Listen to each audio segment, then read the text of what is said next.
guys, welcome to the elementary lesson video for December 10th and 11th. I hope this Christmas season is filling with great hope and joy, and that you're just really enjoying time with your family and teaching these kiddos about just the wonder that is Jesus.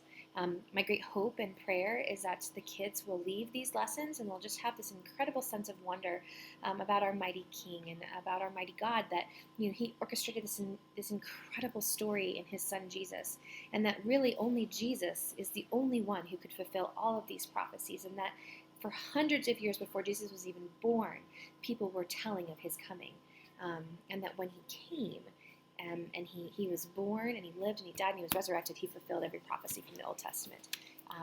To me, that's just incredibly powerful and has great hope, especially for this time of year. So, you are going to be all over the Bible today, in the Old and in the New Testament.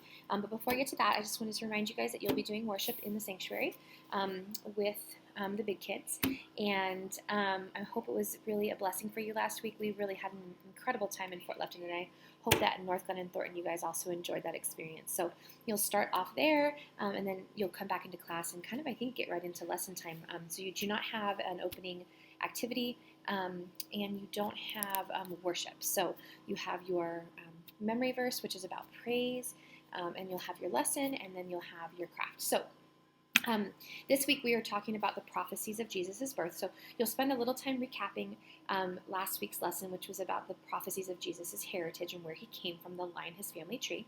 And then this week you're going to be talking about how and where He was born. So like I said, you'll be flipping, flopping back and forth between the Old Testament and the New Testament, because we really want to show the kids where God talked about Jesus in the Old Testament and how the New Testament shows Jesus fulfilling those prophecies. So the first thing we're going to talk about is Mary, about how Mary was chosen, and the Bible tells us that a pure young woman would have Jesus. And so we're kind of, I've purposely stayed away from the concept of virginity, because I just don't think many of our kids even have a concept, hopefully, about what that should mean. And so we just use the word pure, and you can say that she was good in the eyes of God and that sort of thing.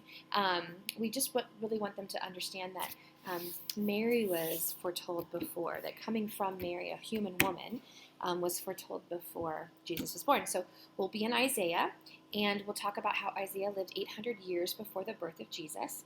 And you'll read some verses from Isaiah, and then you'll read some verses from Luke, where it shows that Mary conceived just as it was said she would. And it also kind of harkens back to, Luke does, it harkens back to the idea that He will come from the throne of David. And so you can kind of use that as a way to remind them of the heritage we learned about last week. So that's the first prophecy you'll talk about. The second prophecy you'll talk about is how Jesus was born in the city of Bethlehem, the town of Bethlehem. And so we'll just kind of talk a little bit about how weird that was that He was born in Bethlehem, because that's not where His parents were living, and that by some strange set of events, historical events, Jesus was sent, or Joseph and Mary were sent back to Bethlehem. I'm going to let my dog in because he'll keep barking.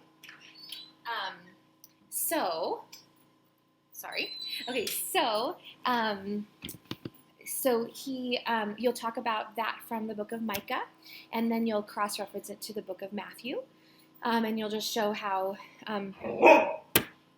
seriously, stop it. Okay, you'll cross-reference out of the book of Micah, and you'll be cross-referencing that to the book of Matthew, about how Micah told us that from out of the clan of Judah, and in the town of Bethlehem, the Savior would come. And then in Matthew, it references how He was born in Bethlehem. And again, you'll talk about the history of why Mary and Joseph were even in Bethlehem to begin with. So that's the second prophecy. And then the third prophecy you'll be talking about, or the third prophetic event, we'll say, is from Hosea. And that talks about after Jesus was born. And it talks about the Magi, and how Jesus' family had to flee Bethlehem and go to Egypt. And in Hosea, it tells us that He will be called from Egypt. And so you'll cross-reference Hosea to Matthew again. And so you'll get to talk a little bit about the Magi, how they came, and how Herod was jealous, and how Herod was looking for Jesus, and the angel of the Lord appeared to Joseph, and Joseph had to leave and fled to Egypt until Herod had died. So, Then you're just going to kind of recap and finish your lesson by saying, just reminding them of all these promises that Jesus was from Abraham. Jesus was Abraham's great, great, great grandson, just like God promised. Jesus was a special child born to a special mother, just like God told Isaiah. Jesus was born in the city of Bethlehem, just like God told Micah. Jesus came out of Egypt, just like God told Hosea, and on and on. And these are just some of the many, many prophecies that Jesus fulfilled with his birth. So that's your lesson for today. And then next week we're going to be talking about the prophecy that Jesus is king. So you'll have a craft, another Christmas ornament, not quite as cool as last week's. This Christmas ornament is the Star of Bethlehem. It's just simply a couple of pipe cleaners that you twist together and have the kids put beads on the end of them. One hint is that when they're done stringing beads, to bend the pipe cleaner over upon itself so that the beads don't fall off. And you have a couple of different colors, and so they can kind of just make up, whatever kind of decoration and pattern they want to. But the idea is that when they see this star on their tree, they'll be reminded about God's promise and how God led the Magi to baby Jesus, and that helps us to remember that prophecy that God sent Jesus out of Bethlehem and into Egypt, just like Hosea had said hundreds and hundreds of years before. So anyways, I hope you guys are enjoying these lessons. I hope there's something the kids can engage with. I hope you're enjoying the worship time. And as always, if you have any questions, just let us know, and we'll be happy to walk you through whatever you need. Have a great time, and we'll see you next week.